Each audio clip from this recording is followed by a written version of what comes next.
Well, thanks, friends, for joining us as we're getting started here today. I just wanted to briefly introduce myself. My name is Abby Prince. I'm the Director of Program Quality and Management at LeaderShape. And I'm so excited to join you all today as I co-facilitate in the background for the two people who are the experts and a lot more fun on a topic, on any topic, really, but specifically in talking about how shifting our leadership lens from education to organizational development. I will give them the opportunity to introduce themselves and then turn them loose on you for a while to talk more about this topic too. But I just wanted to, as we kick things off and start our introductions, and warmly welcome you into the space today. This is our sixth series of virtual conversations for leadership educators that we've been providing this academic year. So far, we've had 2,100 people register to engage in the first 5 sessions that we've been hosting. And the purpose of our time together is to share questions and thoughts and best practices as we continue to reimagine how we deliver engaging leadership programs to students and to virtual learners and to professional staff through virtual platforms. I think many of you are familiar with Zoom or virtual platforms in general, but I thought I would pop up this slide just in case you weren't.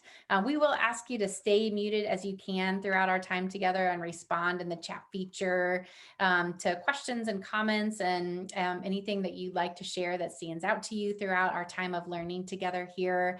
If you want to private message me or Julie or Brad with questions, you may do so by choosing that drop-down menu in the chat that right now says everyone with the little down arrow, and you can privately message one of us with a question if you'd like to.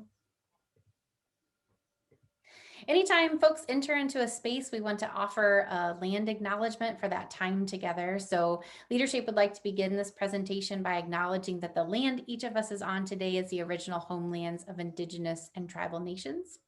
We acknowledge the painful history of genocide and forced removal from these territories, and we honor and respect the many diverse Indigenous peoples still connected to this land.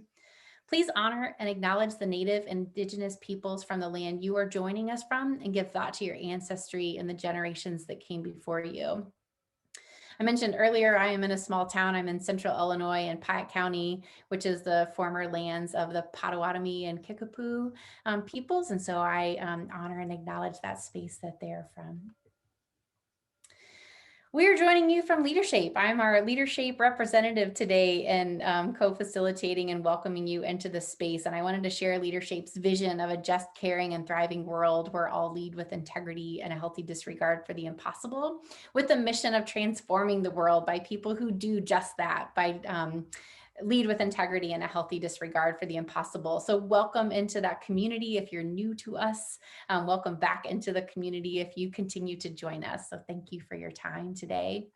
I mentioned this already, but I'm so lucky to be sharing the space with two of my favorite shiny pennies on planet Earth, Brad Romig and Julie Larson. And I would love it if the two of you could just do a quick introduction and share a little bit about yourselves. Folks already read your bios on the Zoom meeting for this time together, but if you'd like to tell us a little bit about who you are. Brad, you want to go? You want me to go? I can take it, absolutely. Well, good morning or afternoon or evening, I guess, depending on where you're coming from. My name is Brad Romig. My gender pronouns are he, him, his, coming to you from New Orleans, Louisiana, where I currently work for LCMC Health, which is a healthcare system that provides healthcare to about 50% of the New Orleans area population. We are one of the largest employers in New Orleans, a healthcare system with 6 partner hospitals and 12,000 employees. And in my role at LCMC Health, I serve as a leadership coach. I serve as a consultant.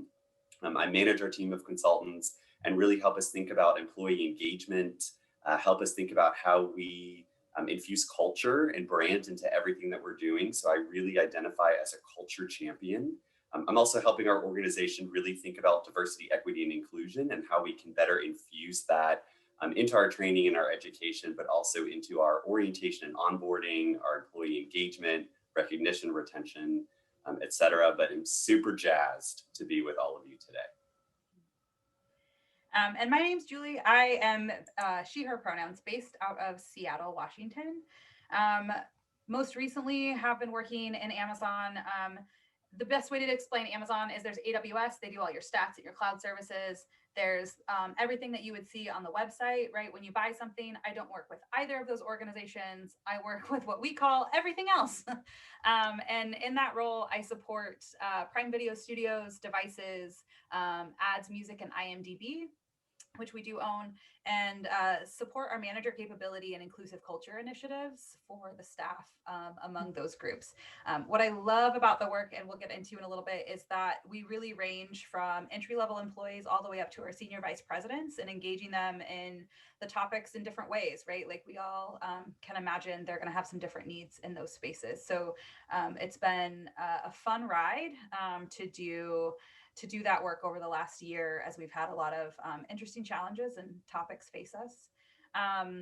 I love to bake. Abby and I were talking about that before we got on. I love to bake. I have 2 little ones. I'm living a stepmom life now, which has been an adventure, and love to get outside. So we have a great weekend planned in Seattle because it's supposed to be sunny. Looking forward to that. Fantastic. Thank you for those introductions. My FedEx and UPS drivers tell me that I am very supportive of Amazon. So I'm glad that you are here supporting us today on this topic as well. Thank you for that. Awesome. Well, we've asked Brad and Julie to provide some polling questions that I'll display for you all. These just kind of help us get context around who's joining us here today and what kind of information do you bring into the space with you. So I will first share our first poll question here, which is, what is your current leadership lens? Thinking about your career path, working in leadership education.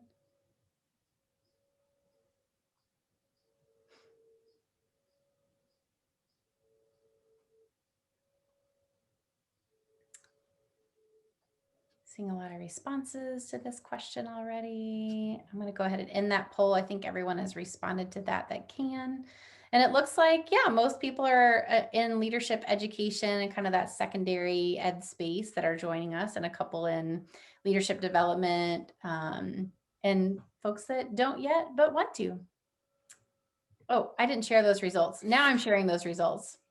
Sorry, this is my first time. Okay, so yeah, some folks that are familiar in the space for sure. Let me pull, here's our second polling question that I will launch for you here. What's your primary vehicle for delivering leadership work?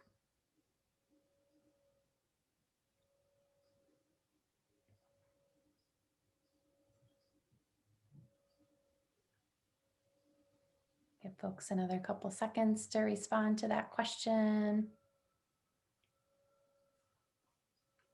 The pressure's on.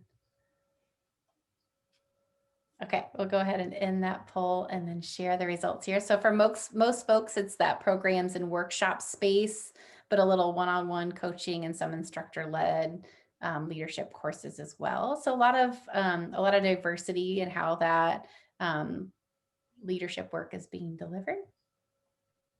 Let's go to our third and final poll question here. Oh, sorry.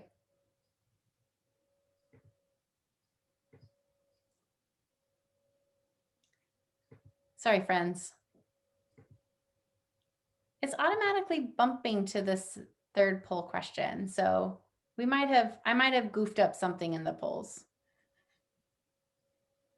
Abby, all good. If we need to just Okay. move forward, I Okay. think we're good. Okay, we'll just live in a place of keep rolling with the changes, and that's okay, right? This is improv. Okay, Chris Esparza is here to make sure that we're doing our improv correctly. So thank you for that. Okay, so Brad and Julie, thank you for joining us today and leading us through this discussion as we kind of kick things off and get things started. I'm going to turn things over to you as you invite us into share and learn with you on this topic. Thank you. Sorry, I was like waiting for the slide. Abby, do you mind changing the slide? I was like, yes, we're ready. Thank you. So this came out, Brad and I were talking as we were prepping for this, and this notion, Brad came up with this, and I loved it. So this is sort of our theme as we talk today, because I think there's a lot of thoughts that if I just get out of higher ed, or if I just get out of this role, like things are going to be better in my life, and what does that really mean? We wanted to start, for those of you familiar with the Institute, today with a bit of a tell our story to explain how we made that shift from our higher ed roles to our current roles. I attended graduate school right after undergrad and went to Seattle University, came back to the Northwest. Like a lot of folks in our field, my first jobs were within residential life, and I worked in California and North Carolina at universities in the residential life space. I then knew that I wanted out of residence life, but had no real sense of direction, and took the first job that came my way, which was within academic advising. And I really, really enjoyed the one-on-one connections that were there. I was advising undergraduate and graduate students. And I think that was the first time that I got connected to this notion of how can I help someone else explore their journey, right? Like, how can I help them find alternate pathways if things aren't going as they expected within their academic experience? How can I affirm their academic experience and help them affirm it if it might be untraditional or different from what they imagined or their family has imagined? Those types of situations. So it was really great. In 2013, I came back home to Seattle at the University of Washington, again, academic advising, and then also working in our first year programs office. In that work, I really cemented into curriculum development, leadership development. I ran our first year transition course, which we call the first year interest group program. And that was my launch pad into the corporate world, was that curriculum development course management piece, which I leveraged into running an onboarding program as my first role at Amazon. My decision to leave, I had hit a point. I'd been in the field for close to 12 years. I had no desire to get a PhD and was getting pretty disillusioned, I think, with the politics and the structure that was required of higher ed professionals. Things were starting to get tense, for lack of a better word, I think, with just social dynamics, with things that were happening, and it felt like the right time to go. I was place bound, as I mentioned. I have kiddos in my life, so it wasn't, my corporate search was pretty place bound to Seattle, and I knew I wanted a large corporate experience. Based on my time at a large university, I wasn't ready to take a risk on like a smaller startup or a nonprofit space at that time. And so did some searching and landed at Amazon, like I said, within an onboarding space. Was able to leverage all of the things they teach you in higher ed, right? I will tease out, you are far better prepared for other work than you might think you are, given the experiences that you have. And ran an onboarding program for software developers for about a year and a half, and then transitioned into the current role that I mentioned earlier with some of that manager capability and inclusive culture work. Awesome. Julie, thank you for that. You and I have somewhat similar paths in some regard. As you were sharing things, I was like, yes, rings true. Yes, rings true for me. So a little bit of my background and my story. I went to a small liberal arts college in Memphis, Tennessee, and had no idea what I wanted to do. I majored in involvement, like many individuals do sometimes in college, which made my parents thrilled at how much they were contributing to my education to do that. And ended up working in college admissions. It seemed like the easiest way to continue living a college life. And so worked in college admissions for a few years before realizing that higher ed, I thought, was my calling. Working with students, and went to grad school at the University of Georgia and worked with extended orientation programs. And orientation was always kind of where my energy went, where my focus went. Was super passionate in thinking about those first few weeks of a new student's experience. But while I was at the University of Georgia, I happened to have a leadership programs graduate assistantship, and there was this program called LeaderShape Institute that fell in my purview, and I had no idea what that was. And actually spent most of my first year in grad school saying, at some point, there's this program we have to do that I know nothing about. But if you've ever been involved with the LeaderShape Institute, and I know several of the names on here I recognize as having that familiarity, that program can quickly suck you in. And I realized that leadership development outside of just orientation was something that I was passionate about and committed to. But in leaving grad school, I told myself I would never touch residence life, and I ended up touching residence life for close to 3 years, being a hall director. And doing as most of us, I think we know, you may not work in a formal leadership office or a leadership center, but in student affairs, our work with students is leadership development. That regardless of whether you're working in housing or in student involvement or orientation, we're doing leadership development day in and day out with students. And I loved it. So I was working in housing residence life and ended up transitioning out of that to move back home to New Orleans, where I'm from, and spent the last 6 years of my kind of final higher ed chapter working for Tulane University, primarily in orientation, but in my last 3 years at Tulane, helping us grow and build leadership development programs. And really was enjoying that work, was enjoying working with students, was enjoying leadership development, but was also serving as a co-lead facilitator for the LeaderShape Institute. And what I found myself when I was doing sessions of the Institute was I found myself really loving the one-on-one time with the cluster facilitators, the one-on-one time with the professional staff, with the graduate students who were coming to the Institute to serve as those small group leaders, and talk to them about what are their interests, what are their passions, where do they see their careers going. And so that started to fill my cup, and I was realizing that time with undergraduate students wasn't starting to fill my cup as much as time with the professionals and time with other staff. I had gotten to a point in my higher ed career where, similar to Julie, I knew I didn't want to pursue a doctorate. I also was somewhat location bound and wanting to be close to home. And so just starting to think about what does the future look like for me, and had a great experience attending local conferences, but really started to ask my leaders in student affairs, could I use funds set aside for conferences to start getting certifications? So to work with Gallup to do a strengths coaching certificate, to get certified in MBTI, things that I thought we would be able to offer our students. And so I started to pursue those certifications. And what ended up happening is suddenly staff members at the university were coming to our department and saying, hey, Brad, we see that you have these certifications. Can you do workshops for our professional teams? Not for our student teams, but for us as professionals. We're looking for some of that team development. We're looking for some of that individual development. And as I started to engage in that space and in that work, I realized that more and more was exciting me. And my work with undergraduate students was not exciting me as much.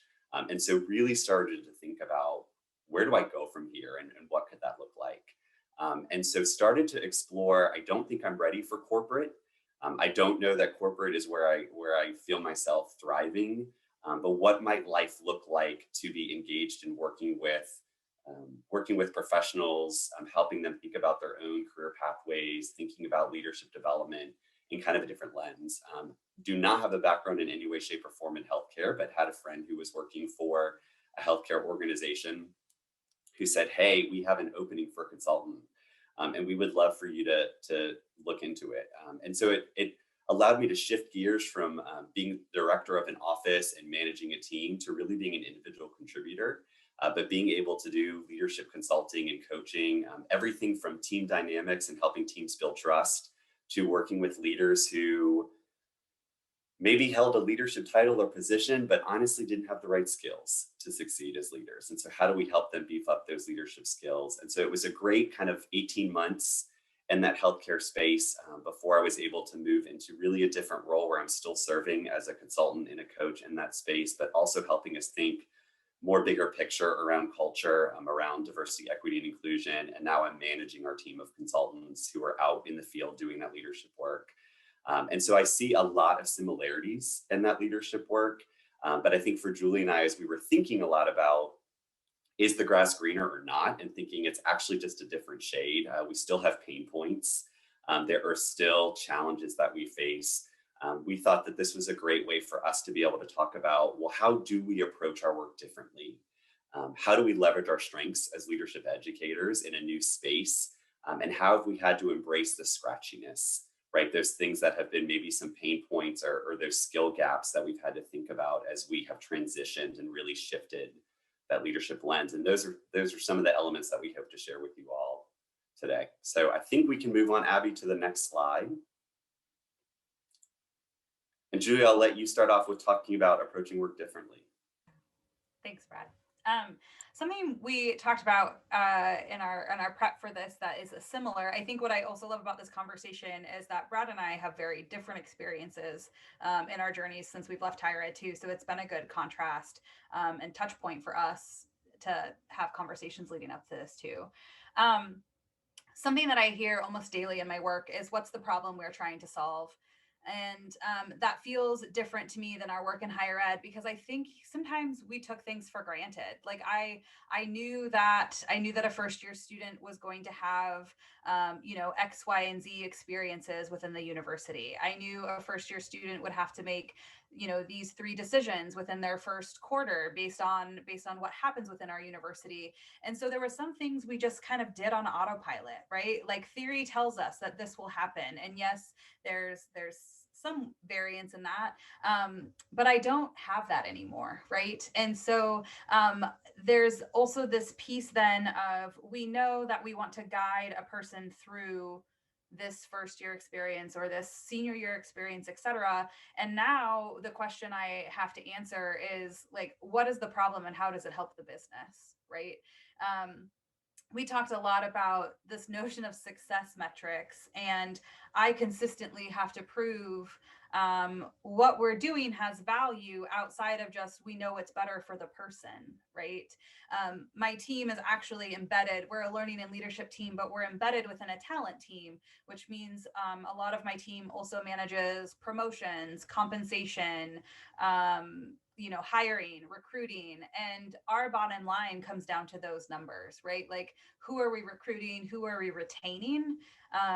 Who are we hiring? And my work has to support that, and has to support the managers do that work better. So there isn't a notion of like leadership development just because someone should be developed, right? Or someone should have opportunities to grow.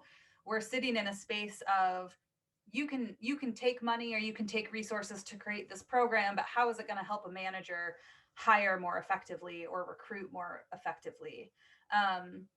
Now, there's lots of ways to have fun with that, right? Because you can, as you get creative, as you get scrappy, like you're familiar with probably within your higher ed spaces, I can make anything match a learning objective, right? Like I can connect anything back to something and be like, oh yeah, this is going to help do that, right? And so that's where I think I've really flexed on some of my higher ed skills to think about, what is it that what do I know in my gut, right? Like, what do I know based on adult learning is going to work here? And then how do I put the spin on that to address a business problem? So I know that managers need a skill set in talking to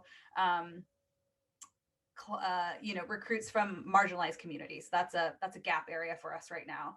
And so what can I do in a program that makes more sense from a leadership development lens? Because I feel like that has a lasting impact versus I'm just going to give them a sheet of paper with some talking points, right? So that's where the creativity and the flexibility has come into play for my work.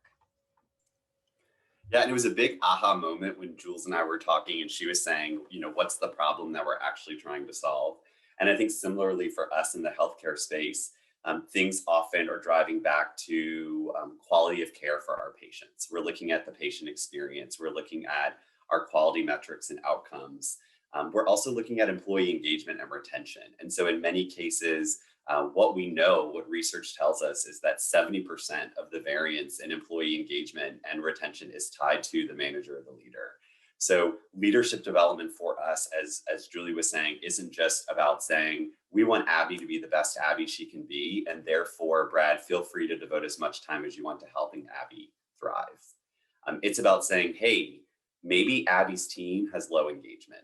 Maybe what we're seeing in the unit or the department that Abby's working is that patient experience scores are not great, or we have an increase in infections that we shouldn't be having, or we're having an increase in reports about quality and other safety concerns.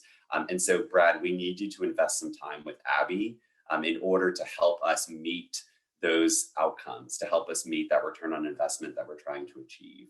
I think I was very used in higher ed to doing assessment, right? Sometimes it's the thing we forget about in higher ed and have to be reminded of. In student affairs, it's not always our favorite thing to do. But we were always thinking about, well, let's move beyond just satisfaction? Did you enjoy it? To really think about learning outcomes and tying things back to learning outcomes. And I will agree with Julie, I've become a pro at creating learning outcomes and tying things back to learning outcomes. And one of the things that our leader has challenged our team on is saying, how do we move beyond, we use Kirkpatrick's model, which was a new model for me to think about in terms of approaching my work differently. But how do we move beyond just level 1 and level 2, which is satisfaction and learning outcomes, to thinking about change in behavior, which is level 3. And the hardest one, level 4, is return on investment. So how are we measuring change in behavior after we do coaching or after we do a one-off program or workshop? How are we measuring the return on investment? So when are we able to revisit and relook at our engagement scores, or to look at our quality scorecards and really see, has impact been made and have things changed? And so it's been interesting in approaching our work differently, that when I was in higher ed, leadership development was the outcome, right? Like, let's help our students be the best leaders they can be so they can be change agents in their communities. Leadership development was the destination. And now leadership development is the vehicle, or it's the means that help us reach the destination. And how am I working to create the case to support that? So it's framing it in some different ways, which has been a breath of fresh air at times, but it has also been a challenge in a lot of ways. And I think we'll talk to that more when we talk about embracing the scratchiness of how this has felt and looked. But it required me, even in thinking about interviewing, and I didn't know this at the time, but when I was interviewing for roles outside of higher ed, I was taking for granted that everyone thought leadership development was inherently good and saw value in it. And I had to shift my language and shift my tone in terms of how I spoke about it. Brad, I just want to say too, I really appreciate that focus and rigor that it sounds like your work is taking on the root cause analysis, like not just looking at like, oh, these results aren't as good, but like let's track it back. Like, let's trace it back to the start of the problem and figure out how we can do that differently. And I think that analysis is so important, and kind of shifting the thinking there too. I really appreciate that. Yeah, of course. I would add something about assessment too, because I know that assessment has gained a lot of traction in higher ed in the last, 5 to 10 years. And so I know folks have more experience. And what has shifted for me is the speed at which I am expected to assess something and provide meaningful results. So like Brad said, we do this, we also use Kirkpatrick among other things. And so this customer response, whereas I, coming into my role, was like, I care if they like it, but I don't really care if they like it, because I want to know what the impact is down the road, because that's what we track, right? Like the program I ran at University of Washington had a 10-year study, done on it in terms of like the impact and behavior change. And if I went to anyone right now that I work with and said, we're going to do a 10-year study, I would get laughed at, right? Like that sense of pace just doesn't even exist. And so it is that notion of, or if you were thinking about what could I take away from this, or if I wanted to start shifting into this corporate work, like how can you speed up your assessment, would definitely be something that I would suggest, right? Start thinking about what are those metrics that you can get sooner to show impact, because that's what I'm asked for more than like a longitudinal look. Yeah, awesome. I appreciate that perspective, Julie. I think I've also learned too, that those metrics we collect can come from when I was in higher ed, it was like, well, let's do a survey or let's do a focus group, right? Sometimes it was, well, maybe let's look at retention data if we have it from first year to second year. And in my work currently, there has been a lot more opportunities for where we can pull metrics from, whether it is engagement scores or looking at retention, or looking even at performance indicators, looking at individuals who have been promoted into other roles, looking at increases in pay. So there's a lot of other metrics that we now have. And it was a question I didn't ask when I was interviewing to leave the higher ed space, that at the time I wish I would have, of what are some of the metrics that you're pulling, or what data are you all looking at as you're thinking about impact and you're thinking about success, to help me start to get a feel for what might be expected, that would look differently from a higher ed space to an outside of higher ed space. Mm-hmm. Abby, I think we can move on. I think we're good. Yeah.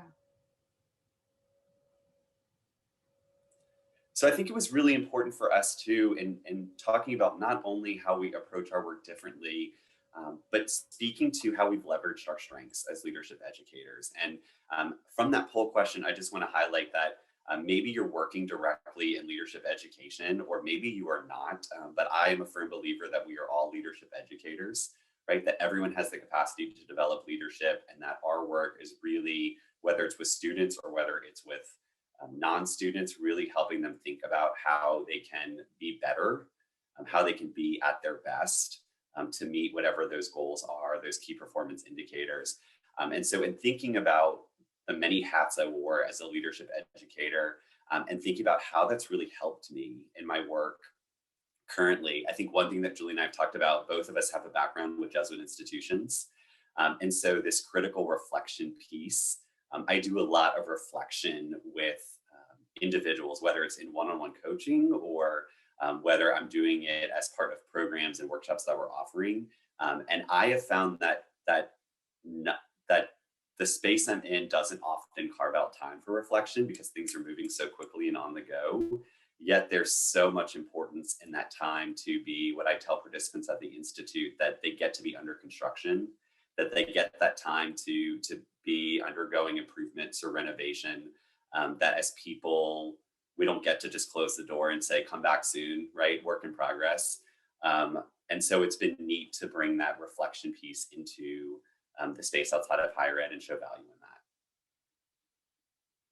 I think one of the biggest things I brought to my team and my work has been around, I'm going to use the term scaffolding. It's probably not being used correctly, but that's what's coming to my mind.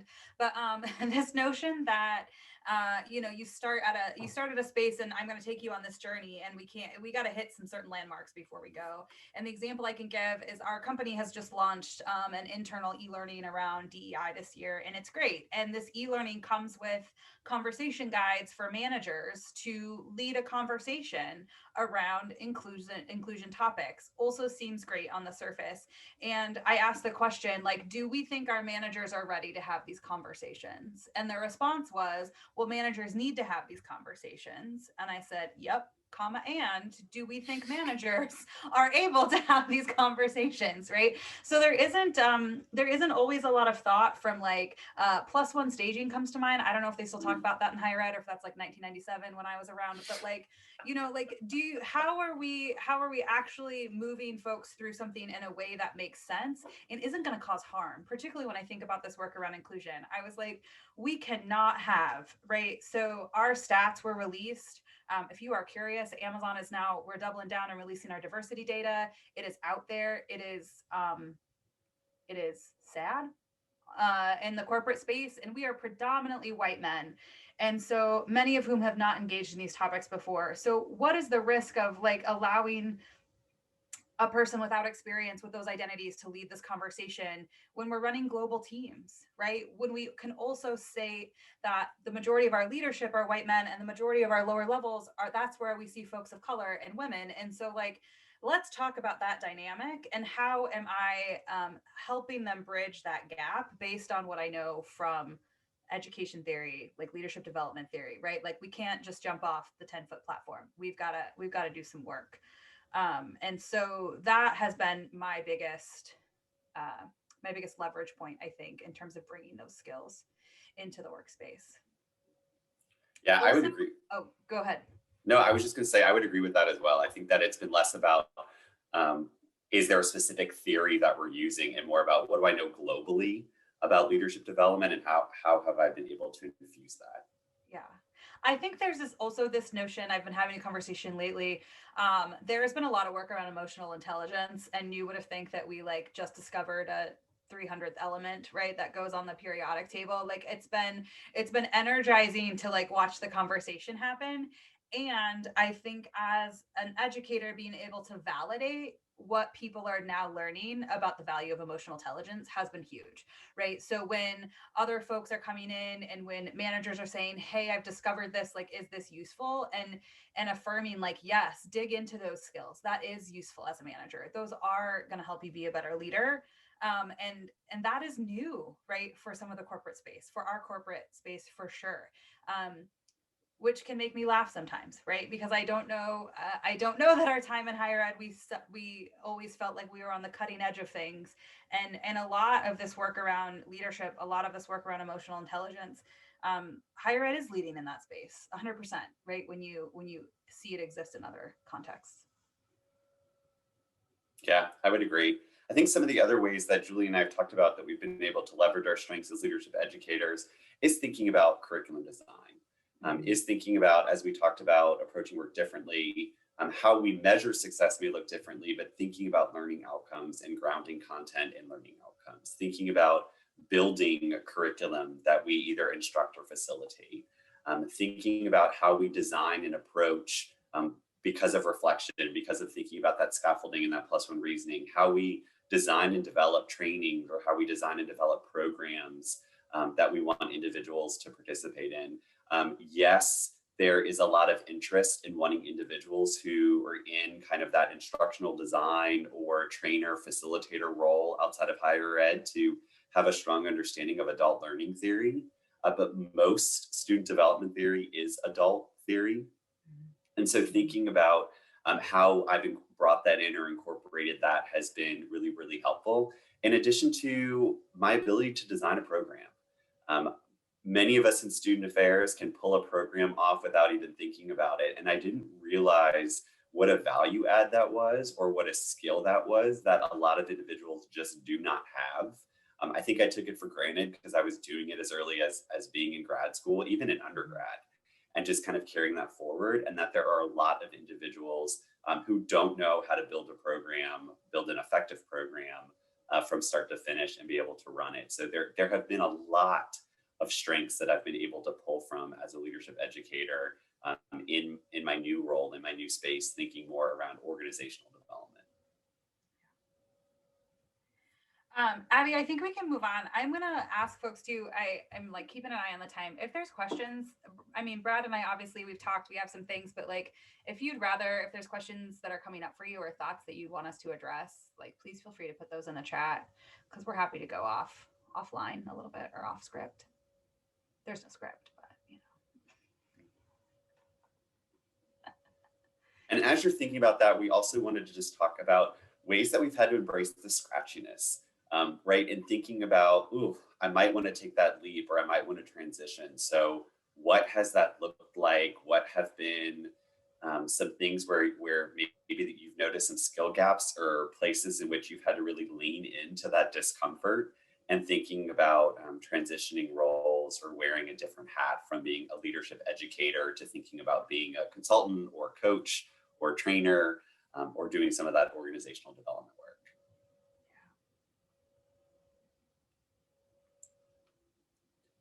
And I think for me, one of the biggest ways has been, and it's not here on the slide, has just been in language, and thinking about using language and shifting about thinking how I speak.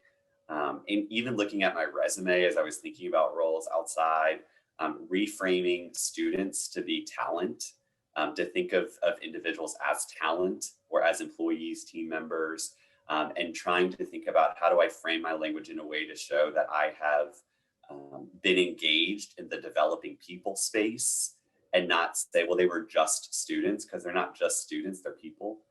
And not to say that we minimize students in that way, or think or devalue students, but in order to really kind of frame that developing people is developing people. And so thinking about language I might be using that is different, or where I can get some best practices, because there isn't as much benchmarking. There isn't as much, just call ACPA or call NASPA or call whatever your professional association is, that hasn't existed as much, and having to really kind of shift and think about, hey, how can I leverage LinkedIn to really try and glean as much as I can about a particular topic. Yeah. I think this brought up I'm going to spend one quick thing on a resume, because I get asked this question a lot, and then I have a couple other thoughts. But I thought for a long time, I had a lot of imposter syndrome as a first generation college student. I had some not great supervisors in my graduate career. And so it was hard for me to establish myself in a way that felt like I was being successful through early parts of my career. And fought a lot for presentations. I did a lot of presentation. I did a lot of organizational work, and I'm just a contributor. I'm a joiner anyway, so it fits my personality. But like, also that meant a lot to me. And y'all, that had to go when I looked at the corporate space. Like, it's not valued the same. It doesn't mean the same. And I think, much like Brad was saying, like reframing that language and recognizing that like it doesn't matter to them, right? Like they're wanting to know the results, not necessarily the contributions. And so that was a huge shift for me. And that took me a long time to let go. I held on to some things until like the bitter end. It still says on my resume that I facilitate for LeaderShape though, don't worry friends. But that was just something in the space of resume that came up for me. I think one of the biggest scratchy pieces for me has been where do I center my values in my work?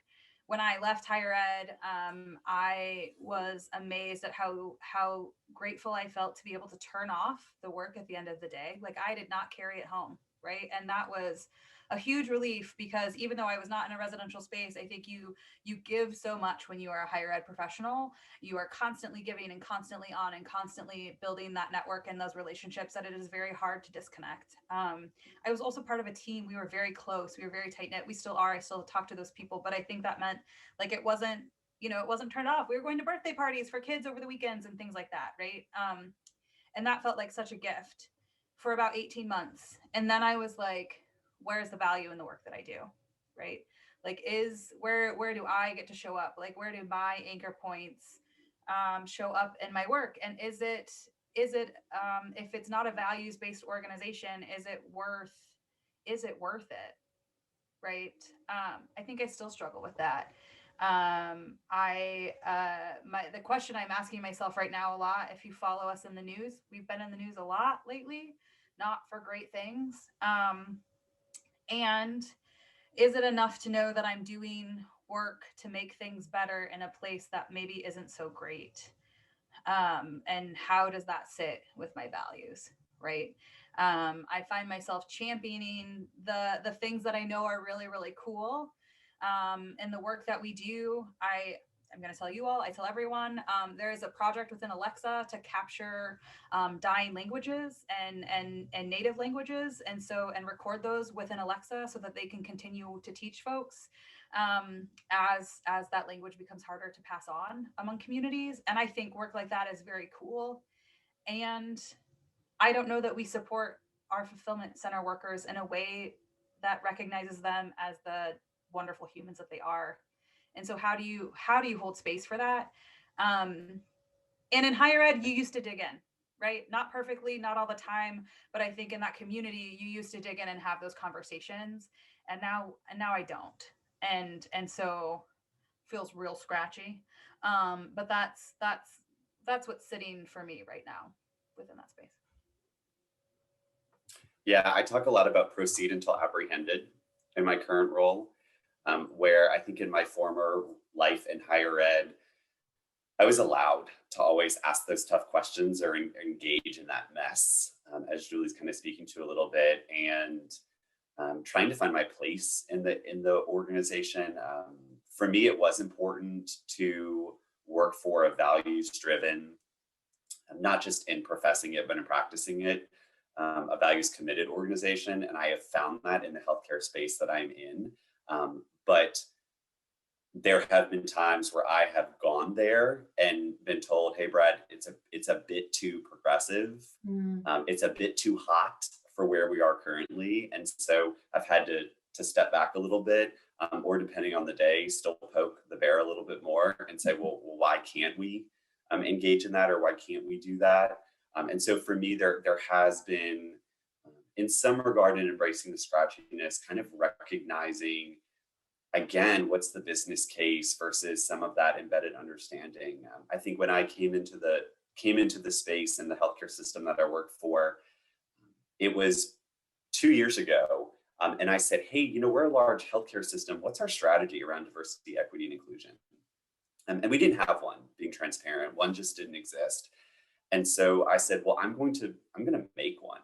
Just going to do it. I'm just going to type one up and see where it goes. And it sat on a shelf, and it's sat on a shelf for almost a year because leadership said there are other there are other goals that are more important at the moment. And I hate that it required the resurgence of the Black Lives Matter movement and the senseless killing of some members within the Black community for our organization to say, shoot, maybe we need to be putting out a response because everyone's putting out a response. And well, shoot, what's that response going to say? And do we have a diversity strategy? Does one exist? And so suddenly this thing that I had written 8 months before, or a year before, was now being looked at and now being talked about because it was suddenly the business case that we needed to make the business case for DEI, as opposed to there just being this embedded understanding that that work is important. And I that's not to say that the healthcare system I work for doesn't see DEI work as important, but I didn't make a strong enough business case initially, and I just assumed, well, it's important, so therefore everyone will view its value, and that didn't play out. And so I think there has been some scratchiness around that, and being able to think about both the business case. I do a lot now around what's the business case, but I also do a lot around what's the culture case. And if we want to stand out against our competitors, which again ties back to the business, ties back to financial profit, but if we want to stand out among our competitors, if we want to be the employer of choice, then we need to think about what's our culture and what's our brand, and make both the business case and the culture case for our work. And so that for me has been a shift. That for me has been a change in terms of how I've had to lean in to some of that discomfort. Yeah. Brad and Julie, I appreciate these comments so much, and so do a lot of people in the chat here. I'm seeing comments from Himanshu and Chris and Vernon, just in support of and the familiarity of what you're sharing with us too. I don't know if you can see those comments in the chat, but just in thinking about Chris is sharing about how the values, congruence, alignment questions are the same, and maybe in the ways that they are different with higher ed, but feel perhaps familiar in that space where you're questioning those institutions that still have their roots in some harmful systems too. Chris, I'm extrapolating a little bit perhaps from your comment, but I think that's the roots of your comment. And Vernon too, just being able to ask about the business case and how important it is, right? That kind of gets to the root of what that work is, that there are things that we want to do, but like, why are we doing it, and how is it important, and how will it affect, and how does that get us started towards that end goal too? Yeah, and I think, Vernon, that question of what is the business case is a great guiding question. It's not one of our 3 guiding questions, but I think it could definitely be a 4th guiding question. And so, Abby, if we want to move to that slide, we can do that. And Chris, I noticed that you just threw into the chat about a recent Inside Higher Ed article that talked about the distinction between the moral case for diversity versus the educational case, which I think is great. So thank you for sharing that. Yeah. So what Julie and I wanted to do for you all is to be able to really propose some questions. I think there are questions that we've worked to answer as we've thought about the work that we were in, as we still think even about our current work, as we've shared that there are still some pain points that we experience as we try to figure out where is that values alignment, where is our purpose, right, in the work that we're doing. And so these are some of the guiding questions that for us we were thinking about as we were really wanting you all to be able to have that time for reflection, to consider whether you're thinking about changing roles or not thinking about changing roles. Because I think really writing down the answer to these first questions can help you say, well, gosh, my current role is great. But so these guiding questions, which we are happy to get some feedback from you all in the chat feature. If there's a question in particular that you want to speak to, we're happy to address that. But that first question around really what fills your cup, right? What fills your cup in your current role? Thinking about your pain points and what keeps you from really thriving in your work. And then that third question of measuring success, which Vernon, again, in some ways is kind of that business case question, but thinking about that individual development versus that organizational growth. And I think for me, the guiding questions of really wanting to speak back to whenever someone who is in higher ed says to me sometimes, oh my gosh, you got out. And that phrase, you got out, right? And I loved my time in higher ed. And so there are these assumptions of what life is like, that the grass is definitely greener. And that what I've come to realize is that it really isn't greener, it's just a different shade. That yes, there are different things that excite me in my current work, but there's also pain points, there's challenges, and there is sometimes that feeling of where is my value and where's my purpose in a larger organization where I'm constantly needing to make the business case. And I would echo, I hinted at this before, and I've talked a lot with younger professionals and graduate students, and you are more prepared than you might ever think you are to do work that is different than higher ed. And I also really enjoyed my time, and I think our field is not always kind to people and not always kind to the individuals, and I think it feels like maybe I can't do anything else but this, right? All I can do is make another bulletin board, right, about this or another sort of thing, and you are far better prepared. I didn't talk about this before, and Brad and I have talked about this though. My ability to triage is huge, and I get complimented on that repeatedly within my workspace. Everyone is like, you feel unflappable, and I was like, that is because a student is not in crisis. Like, shifting a due date a week earlier is not a crisis, right? A crisis is a person who needs help. And yes, that's an extreme, but I think it also, there are things that you are carrying, that you have learned, that you have put in your toolbox, whatever you want to say, that make you very well prepared to look at other options, no matter what that might be. This is not a commercial to leave higher ed, but just if you are thinking about it.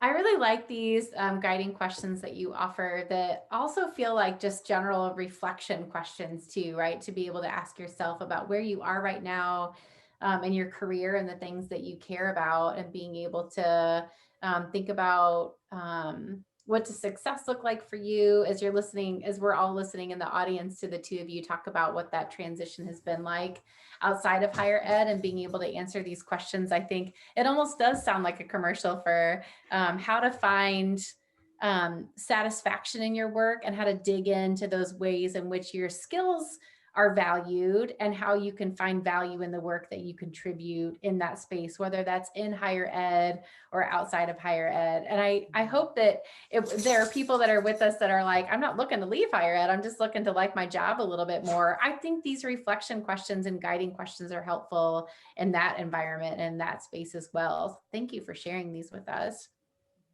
In the chat feature, are there, yes, so I see a question in the chat feature that I will respond to. Yes, we are recording the session now. We've recorded all the sessions from this week, and we'll send those out to everyone who's registered for the sessions. I think we'll be able to send that out early next week. So if you have folks that you want to share this with, or to rewatch it, to glean some information you might have missed the first time around, you'll be able to do that starting early next week. And as folks are reading these questions and reflecting, if there are things that you want to respond to, or maybe take a screenshot of this and think about, spend some time over the weekend thinking about your own reflections on these questions as well. I think that is time well spent for sure in analyzing this and thinking about that. Brad and Julie, anything else that you would like to share with us around this topic? It's been an incredible hour. Well, thanks, Abby. We always enjoy time with you, as you know. I think one thing I would share that didn't come up for me is thinking about how I find the balance between leadership as a product and leadership as a process. Right. And my work in higher ed was very much centered around leadership as a process. And in some ways now it's centered around thinking about leadership as a product.